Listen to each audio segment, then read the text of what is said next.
So I started out in like the professional world, I guess I would call it, as a specialized welder. So I got my GED, went to Greenville Tech, got a specialized welding degree. I kind of ran into a couple rough patches, went away for a little while. By the way, I don't mean prison. I just went down to rehab for a little while in Florida.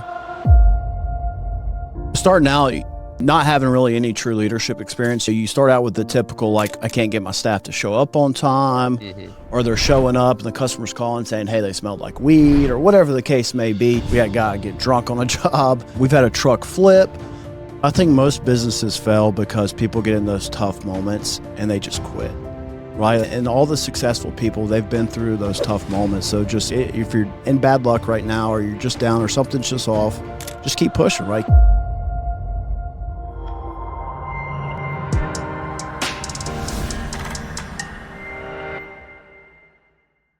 Well, welcome to this week's episode of No Suits Allowed. My name is Connor Rodich. I'm the host of the show, and today I've got a special guest that has a wealth of knowledge that has grown tremendously in his business, and I'm sure that's related into his personal life over the last several years, and I would love to be able to get to know his story.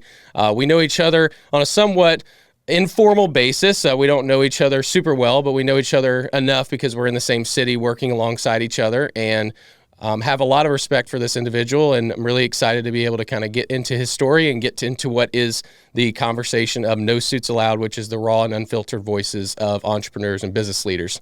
If you haven't already, like and subscribe the content. We'd love to be able to have you share this episode and this story with someone else that could use it and really, inspire them to be able to level up and take their game to the next level, and also be able to know that there's shared common ground, and that being an entrepreneur or being a business leader is not always a highlight reel. It has a lot of ups and downs, and so I'm excited to be able to have Chris Sweet on the episode today. So how are we doing, Mr. Sweet? Good, man. Thanks for having me. Little introduction. I was gonna say, I'll ask you that real quick, but like Mr. Sweet first. Let's just start there. Yeah. Okay. How many people say that, like on a regular? Sweet? Mr. Sweet. Not too many. But they do say, wow, what a cool name. Is that your real last name? No, it's fake. So you don't get anybody that's like, sometimes, they don't carry candy in the pocket and like joke around with you. It's more like, dude, where's my car? Okay. You know how they got the tattoos? One said dude, one said sweet. Yeah. I do know what you're about. Okay, yeah. I know what you're about. Okay, cool. Well, yeah, share us a little bit about your story. Sorry, I would cut you off there, but yeah, share us a little bit about your story and where are you from and all the things. Just like backfill us in on everything from the day you were here on Earth, and we'll go from there. How about that? Gosh, I don't know if we have enough time for that. Let's see. I'm Chris, owner of Swamp Rabbit Moving. I got a wife, three beautiful girls, believer in God. I started Swamp Rabbit Moving October 2020. Had no idea what I was getting myself into. No previous business experience, not even a high school diploma. It was just me and a truck, and we kind of just took off and grew from there. We went from me and a truck to now in the Greenville location, we operate 21 trucks, and we have 40,000 square foot where we do storage. And like you said, a lot of these entrepreneurs, including myself, I'm guilty of this too, is we get on Facebook and we share these highlight reels, but we don't share what really goes on the back end. Like, yes, there's a lot of great moments. There's also a lot of hustle and a lot of grind and a lot of low moments that you have to push through to get to those high moments, right? Business is like an ebbs and flow, up and then down. And when the down, you get all the dick kicks in the world. You just have to take them and keep going. Yeah. And you can get down on yourself really quickly. 100%. Yeah. Well, cool. You pretty much hit on all the high points. You've been in Greenville, South Carolina, though, all your life? My whole life, yeah. Born and raised. Kind of went to every school in the upstate area, all the way from Wren to Burns, if that kind of gives you reference points. But yeah, been here all my life. Awesome. Well, in the no suits fashion, I want you to know that we like to have fun. So if you want to, you don't have a hat to put on backwards, but last time I put my hat on backwards. There you go. I made it a big deal, or at least. Very rarely will you catch me in a suit. That's important. We don't want you to be all stuffy in a suit. Yeah. We want the no suits allowed substance here. So, but no, let's have fun with it and make it entertaining if you choose to do so. And I just want to make sure you can get loose and have fun on the show. So let's talk first off though about I know you said like no high school diploma, no formal, I assume no formal mentorship or education on how to do business. So what piqued your interest into getting into being an entrepreneur and starting this business? And what did you do? What did you do a little bit prior to that? So kind of like give us the lead up to what you did leading up to this company with Swamp Rabbit Moving. For sure. So I started out in like the professional world, I guess I would call it, as a specialized welder. So I got my GED, went to Greenville Tech, got a specialized welding degree. Kind of ran into a couple rough patches, went away for a little while. By the way, I don't mean prison. I just went down to rehab for a little while in Florida. When I got back, I was in a meeting. I met this guy named Kyle Nowicki, and he was working at this company called Tiger Moving. And he was like, man, you should come check it out. It's pretty good money. You make tips, get to hang out with the bros all day. Yep. It's a good, clean community. Went and worked there for 4.5 years, and then finally decided, hey, I could do this on my own. And so you did do that. You were in the business for 4 years. I was as a mover. Yep. That's great. Yep. And then what ultimately drove you to doing your own thing? When you say that, I mean, just always wanted to own your own business? Was that always your tendency, or did you kind of find yourself to be in that place? Yeah, so growing up, like the only stable people in my life for the most part were my grandparents. And my grandpa had always owned a truck lot, so he sold like box trucks, landscape bodies. He would buy trucks, take the box off, put a landscape body on it or a dump box on it or whatever, and that's what he did for 33 years. He just sold his company maybe 2 years ago. Okay. So, like, looking up to him as my role model was like, sure. Hey, man, I want to do what he does. Like, seems like he has a good life. He was always taking care of the family. Like, when somebody was down financially, he was able to step in and help them out, and then I just always kind of looked up to that. That's good. That's good.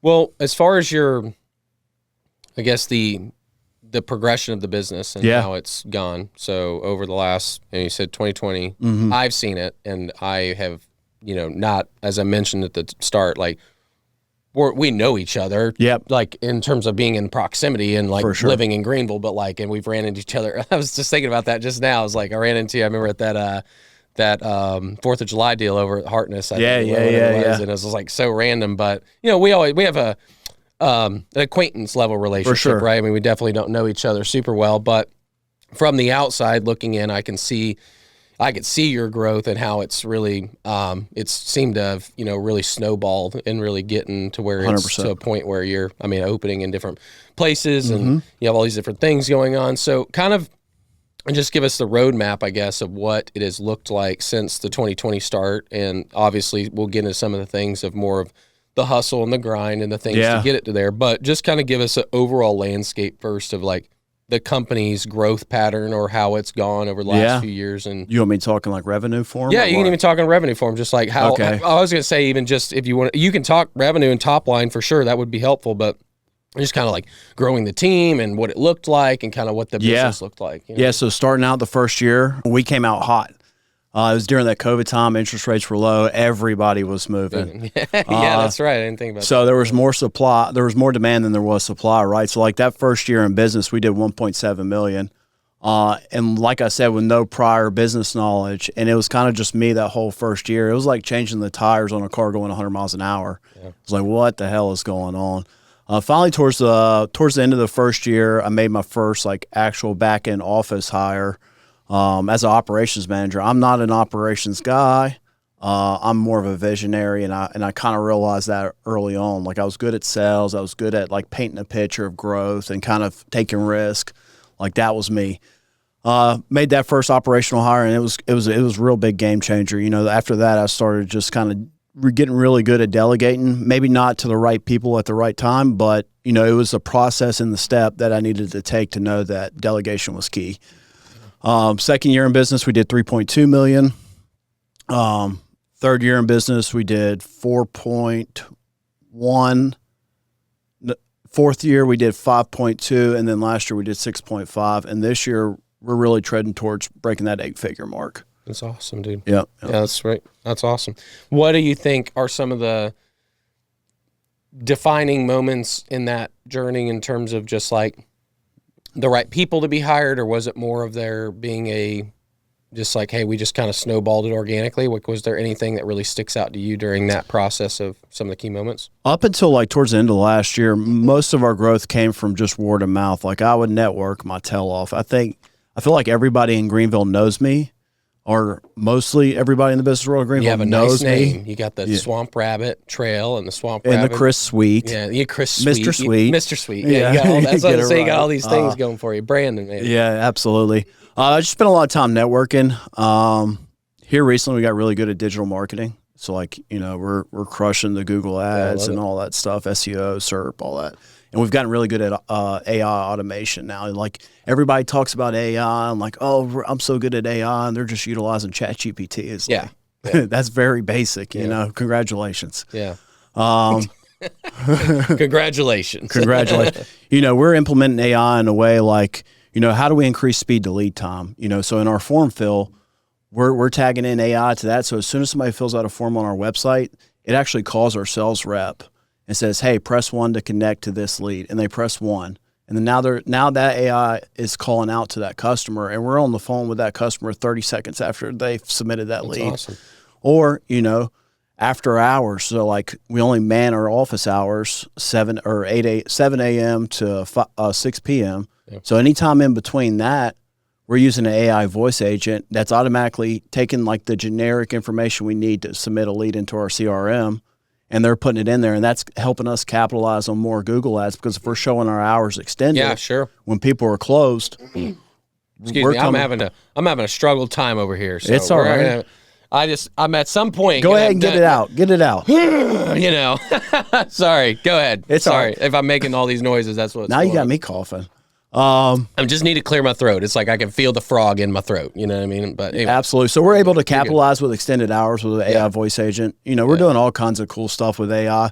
I think the really good key was another good key was getting mentorship early on, right? Like since I didn't have that business background or that back end office knowledge, from the very beginning, I kind of ran through mentors, and I would get a mentor. As soon as I leveled up from him, I got what I needed. No offense to them. They were all great and exactly what I needed at that time. I would just level up to the next thing. So always be willing to ask questions, find people I look up to, learn from them, and then grow. Who were were they mentors in the space or spiritual mentors, business mentors? Yeah, great question. The only one that I actually had technically in the space, well, I had two, and one was paid, one was not. What was when I first started, this guy that all he did was sales for college hunks. But he had that knowledge that I needed. As soon as I started out, that's what I started. I started with him. I think he was like $300 a month or something. And then I had a buddy I looked up to that let me come out and check out his facility in Chicago. And he was running maybe 120 trucks at the time out of one location. Wow. Went up and toured with him, kind of got under his wing and just started asking questions. But all the other mentors after that, they weren't really moving related. It was more so either in the like personal development, like who do I need to be to lead a big company, or somebody in a different space that you can cross-reference. Business is, for the most part, business is business, right? Yeah, sure. There are some key differentiators, but 9 times out of 10, mostly all information is relatable. Yeah. That does make sense. Look at you now doing the same thing. You spread the love. I spread the pollen love. Yeah. We got yellow jackets coming in. My truck was completely it's gray normally, but it's yellow. It's yellow, yeah. It's yellow now. It's yellow. Well, okay. So we're filming this in the unusual warmth of March, and it's like springing out. Heavy. Right? It's coming out now. So okay. So let's talk about some of the things that were pivotal points in terms of like some of those low points, some of those things that you experienced, and just kind of give us the relatable things, because there's obviously a lot of success that you're experiencing now, but there's a lot of growth in the process. And so, just talk a little about to the viewers, the things that you learned in the process, and also maybe some of those moments where things were like really low, and give us some stories if you have I got lots of stories. Starting out, not having really any true leadership experience, you start out with the typical, like, I can't get my staff to show up on time, or they're showing up and the customer's calling saying, hey, they smelled like weed, or whatever the case may be. We had a guy get drunk on a job. We've had we've had a truck flip.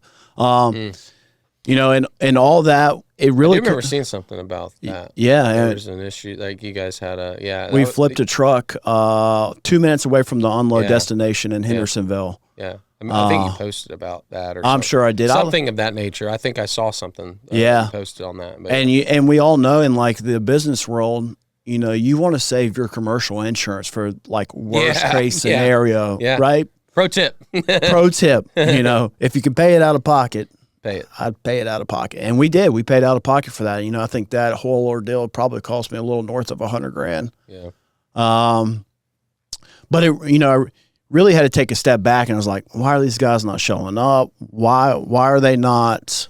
And don't get me wrong, I had a lot of great guys at the time, but like certain fews, like how are they slipping through the cracks? And, you know, am I setting the standard appropriately? And it all comes back to me as a leader. It's like, you know, I'm not setting any accountable action. I'm treating them like buddies, you know, and yeah, we can have a cordial relationship and I can care for them deeply, but at the same time, there are expectations and there are certain standards that we need to meet. And that's when I started flipping the script of like, we're not family, we're a high performing team, right? Like you're not going to go to the Super Bowl and you're just throwing interception after interception after interception, and they're going to let you play on the field, right? You're getting yanked.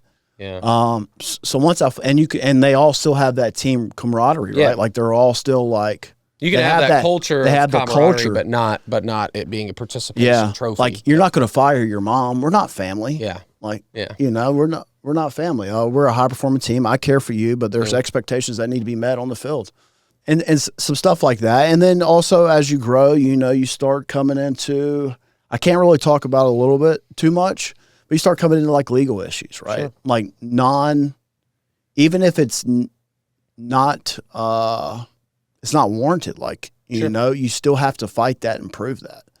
Mm-hmm.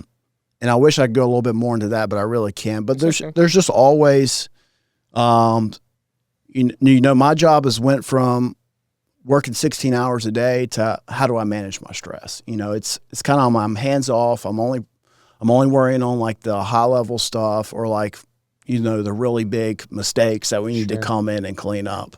Sure.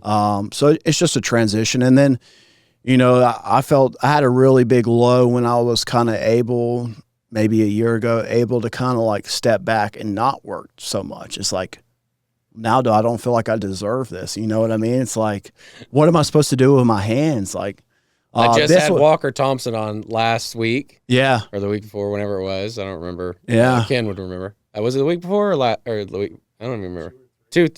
Okay, great. You're not remembering just like me. It was like 3 weeks ago. Yeah. Maybe. And he was you know Walker, I think. Yeah, I know Walker. Like real done real well for himself. And he lives in Montana now. Well, he's got a home in Montana now. And that's what I was gonna say. Is he's kind of like he's going through that season of like feeling the world, feeling the he's done all this stuff and been very successful, and now he's kind of on to the next step of like finding something that fires him up next. And I know you're not quite there, but he's in that step of like feeling, you know, worthy and going into this new, you know, era of trying to find his fulfillment. You know what I mean? So I can't relate, unfortunately. Fortunately and unfortunately, but I'm still very much in the grind. Like I was telling you before the show, but I'm thankful, and you know, and life's good, business is 100%. Good, so there's no, and I know eventually I'll get there. But I didn't mean to cut you off, but I did want to just because I'm getting all these questions popping up, and I'll forget them. First thing you brought up stress, and like I have a big relatable thing. The second thing you brought up was the legal stuff, and I'll hit on the legal stuff here real quick, and you don't have to say anything more if you got stuff pending out or whatever. But like, the first time I ever got served a notice, I was like, you know, when you get served a notice your first time, and especially when you own the business, you're like, oh my gosh, I'm done. Yeah, at least that was my it's like feeling. The end of the world. Yeah, it was like the end of the world. Yeah. Like, and I remember getting that the first time. I think that was back in. I had my businesses a little bit started before, like, you know, I was just on the trend of having businesses a little earlier than you, but I've hit the reset button many a times. All that to say, I think 2019 was like the first time that happened, and I'll never forget whenever I got that letter. I was like, "Yeah, business is done." Yeah, you know, I was shut it down. That was like my mindset, and I didn't really understand how that works out. And so I think, and I'm sure you share the similar feeling of it. But you know, once you're in it, and you're right. And I've always heard this. Now there are definitely some people out there like I know you well enough to know you're doing good business, right? Yeah, so like 100%. I know you're not that shady dude or taking money from people and not performing work or, you know, things that like warrant a legitimate lawsuit, right?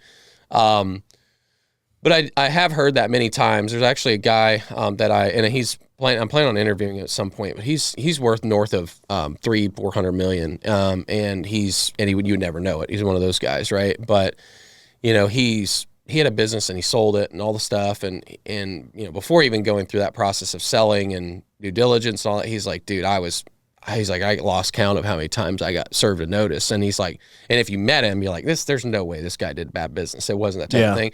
And he told me, he was just like, yeah, man, what happens eventually is your target grows bigger and bigger on your back. And when there's an opportunity to make money, especially in this day and age, like people are going to take the opportunity on it. And he's like, now did I need to settle up on some of that stuff because it was right for me to do so? And did I make mistakes along the way because something happens to with a customer situation or whatever? Yeah. But he's like, overall, he's like, the thing you have to keep in perspective is like the larger you grow anything, the more exposure you're going to have. And he's like, that's just the nature of the business 100%. And being an entrepreneur. So if you're watching this and you've been serviced a notice and you think that you're going to be out of business, the main thing is, at least for me, I was like, okay, once I realized how this played out, I was like, man, there's nothing I can do about it today. Yeah. So I just like let the process play out. For sure. You know what I mean? And so I'm sure you've taken on the same mindset with things 100%. Like that. It's like you can't do anything about it. Yeah, and I'm a man of faith too, right? Like whatever happens. It's up to God. It's destiny. Yeah, that's and that's also something talk about stress. So let's pivot into that. Yeah. During stressful times, 2020, 2023 for me, and I know that this is a podcast to interview you, so I'm not gonna get into me. People have already heard my story. I kind of did a monologue episode 1 about that, but I implemented that like release strategy, right? Like give it to God, be somebody that's like realizing ultimately I'm not in control of all of this anyway. Like there has to be a relinquishment of control, right? And so that was one of the things that helped with my stress with some of the things I was experiencing during that era. I'd like to hear some of your stressful moments or ways you've handled that stress. Yeah. Like you say like I'm working on being able to manage that better. Yeah. What are the things that you're doing and what are the things that are challenging you to kind of keep you in that cage of being like worked up or being stressed with things? Like what are the things that you're doing and what's keeping you in that position? Well, I would say, reputation matters to me a lot. Like, Swamp Rabbit, we're profitable. That's the least of my concern. I want to make sure that we're out there providing the work that we say we're going to provide, right? Like our mission statement is to be the largest in South Carolina while maintaining the highest quality to better impact our community. So anything that jeopardizes that mission stresses me out, whether it's small, whether it's big. Yeah. It doesn't stress me out for long now because I've managed it. Sure. Like even now when we still get when we very seldomly get a 1-star review because we're not ice cream and we can't make everybody happy, That's a good. We're not ice cream. You're right. And there are people out there like, if you deal on a consumer basis in large volumes, you find that there are going to be people out there. We're not going to say their names, so we know their names. Yeah, they don't have great intentions, right? Yeah. But the ways I deal with the stress is, number 1, I pray. Number 2, I work out. I've gotten into working out in the past 2 years, and it has been the best outlet for me to just kind of get in there, focus on myself, lift some heavy shit, and just let it all go. I golf a lot. I never saw myself as a golfer because I'm super impatient, and I cannot stand to like just sit around and wait and all this. But it's kind of really pushed me into that mindset of, you hit a bad shot, you have to like relax, calm down. You can't get frustrated and just move on. Like let it go, move on to the next shot. And then also, enjoying some of the spoils of my labor, right? Like being able to go on really great trips with my wife, being able to go on really great trips with my family, do fun stuff, pick up expensive hobbies like flying, like just actually starting to enjoy all this hard work I put into it. It's kind of it's a good retrospective. I wake up, even on the bad days, I wake up super grateful and thankful because I just think back to where I was just a few short years ago. Yeah.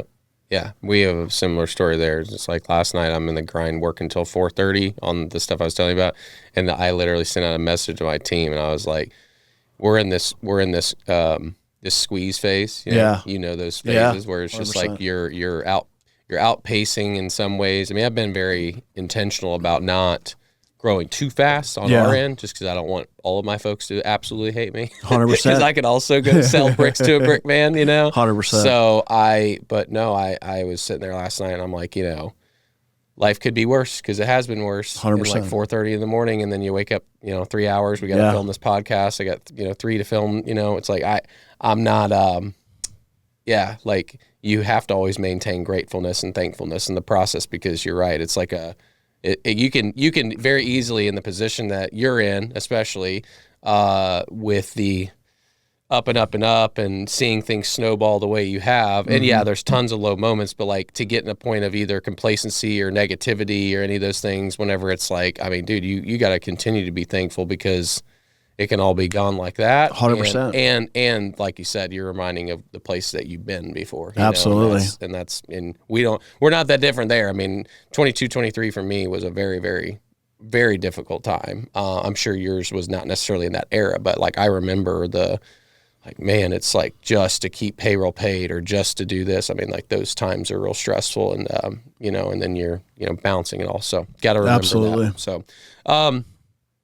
So talk to me a little bit about I guess the next steps with what you're doing, and I know you said you kind of alluded to some of that already, and I guess what are some of the personal goals, professional goals that you have, and then is there anything that you feel like is key to accomplishing those things for you? Yeah, so some personal goals. And also you have been in the gym, and that's why I was like sitting there, I was like, I don't remember him having like. No. These are new. These are new. These are new. That was the best part right there. We're going to use that for the short. These are new. Yeah, these are new. No, I remember. Scrawny. Yeah. Maybe 140 pounds. Is that soaking what wet. it was? Yeah, Is that what it was? Yeah.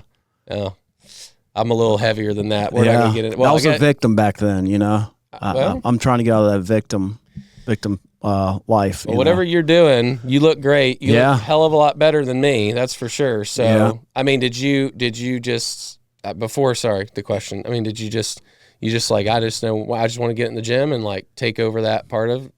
Yeah. When it didn't really start out in the phase of like, I wanted to gain weight, it was just kind of like, I wanted to blow off I was doing more like hit stuff. And then I got into like actually, lifting heavy for me at that time. And then I just kind of enjoyed it. I think right now I'm just like in that, I don't want to say it, but kind of like that ego phase, like how far can I push it? And then I'll dial back a little bit and get more into like a long-term. Well, when I'm in town, I'd like to catch a workout with you, because God knows I need one. Yeah, you let me know. No, I just remember that I didn't mean to cut you off, but like when I was out there, I was like, give me a dap me up, and I grabbed that arm, and I'm like, I don't remember Mr. Sweet being like, you've gotten some these are new. I love it. So back to the question. The things that you're on to next, and personally, professionally, and the things keeping you in the way. Sorry. Yeah, personally, I just want to continue to guide my kids in the path of Jesus, and grow that relationship with them, and help be a guiding path for that. Set good examples, keep pushing the limits in the gym. I'm going to do my first powerlift competition in October. I have no expectations. It's just kind of to go and to do it. Get a little bit better at golfing would be nice, Where are you scoring now? Where are you at? I'm in like the high 80s. That's good. High 80s, I've only been golfing a little over a year. Oh, that's really good. But I play a lot. I mean, I'm 2 or 3 times a week. Yeah. So I've probably been golfing enough to be like 2 or 3 years. Finding out that you and I are not that different. So I perceive an addictive personality. Is that what we have going on here? 100%. Yeah. Okay. 100%. So I was gonna say, pickleball was my thing before. Oh, golf. dude, love pickleball. It's golf. Yeah. I love both. Still, and the problem is when you are starting to make some money, then you back in the day, this is going to come off. I mean, I hope people are watching this don't perceive me any sort of way, but when I say this, but used to, when you're broke, it's easy to be like resourceful and just be like, all right, I'm going to go get a paddle at the thrift store. Or I'm going to go, pickleball's free. Pickleball's free. Like you can literally just roll up to a pickleball court and like, there's probably some paddles laying around. It's not 100%. You know what I mean? But, you can't do that whenever you start getting a little bit of money, even just a little bit. You're like, I'm going to buy the $300 paddle. 100%. And the shoes. I need the accessories, I need everything. Armbands, headbands, sweatband, goo, whatever, all the things, you know. And so I did that, and like the gentleman I'm gonna have a podcast on next, he's a big pickleballer. He's also my mentor, which is kind of funny. But he's hilarious because I'm like, he's like, bro, you bought all this stuff, like you're like a pickleballer. I'm like, yep, I'm a pickleballer now. You know what I mean? So I went all in, and I did the same thing with golf. But no, that's crazy about golf because I was also the guy. I got addicted to it, and it was in I think it was like 2016 at the time, maybe. I was doing pretty well for myself at that time. That was when life was much simpler, and I was working in corporate America, making good money, and I had a country club membership, dude. Yeah. And I went out to that country club 4 times a week, just pounding golf balls. Oh, yeah. And so I did the same thing. I got really good in a year, and then I just got addicted. And so it's funny that you're like explaining the same. You're like, yeah, now I'm just like playing 4 times a week. Where do you play at? I usually play a lot of Greer, but I mean, I play all over. I got access to the Cliffs, Stormblade, all that stuff. But you have access there, brother? I need to rub shoulders with you. Anytime you want to come, you let me know. Are you serious? 100%. I would love that. I'd love to do that. So it's cool that you're doing that. Yeah, the golf thing, that's good. That's high 80s. That's real solid for you guys. You just started. So what are you trying to do there? What are you trying to get to? What's the score? If I get down to single-digit handicap this year, I'll be happy. You'd be surprised to hear that I am a single-digit handicap, but I have not shot in the single digits in quite some time. Well, it only takes 1 out of 30 rounds or whatever. So how they rank it? My problem is that I hit we're getting way off script here, and that's okay. Yeah. Well, there's no suits allowed. That's why I want to have fun with it. Yeah. But no, I was a plus handicap. Were you really? Yeah. Snap. And so the problem is that once you're a plus handicap, you get hard caps put on your GIN score. 100%. Yeah. And so I'm like it's barely pushing me up for a year. Yep. I think I'm like a 6 right now. And okay. I haven't scored a 70, whatever in God knows how long. Yeah. You know what I mean? So I'm out there recreational about it these days. But no, dude, that's good for being, I was gonna say, shooting high 80s and getting down into the single digits after just a year. That's super solid. That's awesome. Yeah. So I told one of my buddies I was gonna move in my golf coach with me. He's gonna come live with me. We just hang out in the backyard all day. It's that serious. Yeah. But it doesn't go well with powerlifting either. Like, I'm you can't. Crushing heavy deadlifts, and I'm going to try and shoot golf. Yeah. All that, and then I'm like bowed in. Yeah, you're trying to bowed in. Cool. So, and then on the professional side, what are some of your goals, and what are you trying to what are you trying to accomplish, and then what are some of the steps that you feel like you need to take to do that? So a year into Swamp Rabbit, I started another location in Charleston. It failed miserably. And when I say it failed, it didn't fail on a revenue standpoint. It just failed operationally. We weren't ready. We didn't have the processes in place. Yeah. I kind of thought I had the Midas touch, to be honest, and I just really didn't. So we shut that down pretty quickly. But this year, we're actually starting back that journey. We went through the FDD process. We were going to franchise, got my FDD. I was like, I don't want to franchise, actually. Too much behind that situation that you really don't have control over your brand reputation. They're not your employees, so you can't just like say, "Hey, you're fired," because you're not running this branch appropriately. Too many legality issues that could come up. If you say, "Hey, I'm going to do in-person training for 30 hours and we'll do virtual training for 60 hours," and you miss an hour and they start fouling, well, guess what? It's your fault because you missed that 1 hour. Yeah. And then also you're giving up all that net profit, right? Like if I feel like I could run a satellite location and get 30% net profit versus 7% royalty. Yep. It just didn't make sense. So we're exploring that journey again. So we got Columbia launching April 1st, actually March 30th, because we're off to a hot start. Got a little bit, got enough meat on the bone to work on right now. Yeah. 100%. Yeah. So we opened that. Actually we started doing marketing on it about 2 months ago. So we kind of played into it, so we come in a little hot. Building it, to work a little hotter. That's good. And then Charleston, September, and then next year we'll do 2 more locations, either between Fort Mill, Conway, Hilton Head, Bluffton area, or Beaufort area, I'm sorry. But we're just looking to really take over the state. And my whole goal up until a few months ago was probably build it up to sell to PE, but the more I learn, the more I just probably would want to hold on to it, right? Yeah. And moving doesn't have a really high multiple on EBITDA to begin with. Let's say we were doing $5 million EBITDA, maybe 5x, maybe 7x, maybe depending on what a storage looks like, depending on if we've implemented any technology since then. And at that point, it doesn't really make sense. If I'm doing $5 million net profit, you're net. I don't need to sell. You know. Well, that's the dynamic, and that's where like a lot of people that are in more lower middle market like that. Yeah. In the grand scheme, like obviously you're a big moving company. When I say lower middle market, that's us saying that comparison. Absolutely, to like you don't have to explain that to me. Right? Yeah, most 100%. People think that like, oh, that's a big company, but like in the grand scheme, it's to a large corporation. Like, 100%. I mean, obviously it's a great company, but it's on the smaller end. But yeah, those low middle market companies or lower middle market companies, that's the situation that we run into a lot with the stuff that I do is guys are wanting to go that direction. They get things organized. They put their financials together. They get to where things are more, there's less friction in their business in terms of what they're able to do. Nets go up 2, 3, 4 times what they were initially, and then now they're like, well, I don't know if I want to sell because 100%. I mean, you got to pay the tax man, but you're making a good living, and there's some stuff you can do there too. And there are things you can do there. So, but no, that should be the feeling. Where if you're like, I have to offload this to PE, then your business is not. There's something wrong there. With your business, but the internet makes it so sexy, and like everybody and their mom's selling their company now, and that's what all the cool kids do, Yeah.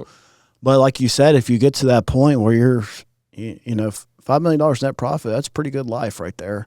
Especially if you're investing in it appropriately and you're doing the right things to diversify.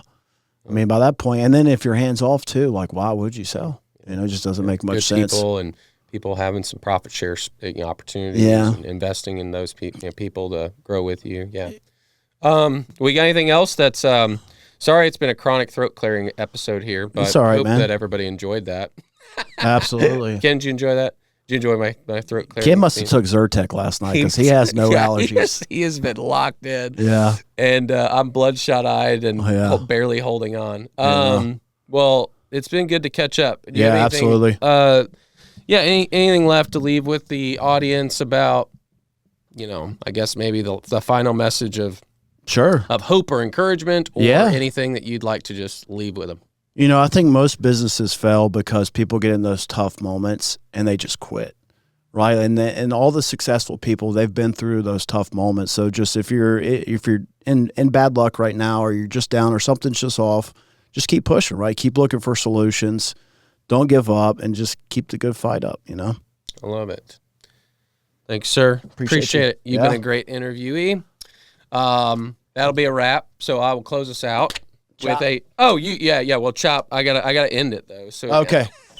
I was out of here, man. I was ready to run. So you probably are more of the Theo Von. You come in, you're like, all right, we're gonna do the thing, and then we out. Yeah, time to go. No, I have to do a formal closeout because I'm a nobody podcast. Let's do it, so man. I need to make sure. So, well, thank you for listening to this week's episode. I hope you enjoyed the episode here that we talked about here with Chris and his story. And so, if you haven't already, again, like and subscribe to the content, share it out, share it to somebody that could really use this message and word of encouragement, and just to hear a story that of somebody that's really onto something and onto something special that'll continue to grow and have its ups and downs, but ultimately be able to be a long-term success because of the mindset behind this entrepreneur. So appreciate you guys joining us this week, and we will see you in the next week's episode. And how do you do it? You do like that. Yeah. Chop. There you go. Chop. I don't know what they say. All right. Cool.